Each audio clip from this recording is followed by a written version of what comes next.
Eldstöðvar eru margar og mismunandi en þær eru flokkaðar eftir lögun gosopsins og eldstöðvarinnar sjálfrar og gerð þeirra gosefna sem helst koma þær upp. Gosopin geta verið ílöng eða hringlaga. Við erum með dæmi eldstöðvar eins og eldkeilur sem eru svona þetta dæmigerða eldfjall sem við sjáum fyrir okkur með Gígason upp á topp. Þetta væri eldkeila.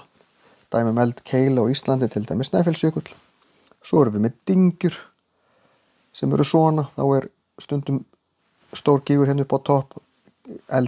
Dyngjur segi ég. Það er gjósa lengi og kemur ekkert mikið upp í einu og meðan eldkeilurnar eru svona þekktari fyrir stærri eða svona kraftmeiri gos skulum við segja. Síðan getur þetta verið bara hreinlega sprungukerfi og það eru til margar mismunandi gerðir. Þetta eru svona megingerðirnar og svo eru til öskjur líka. Askja er í raun sem sagt að þá hrynur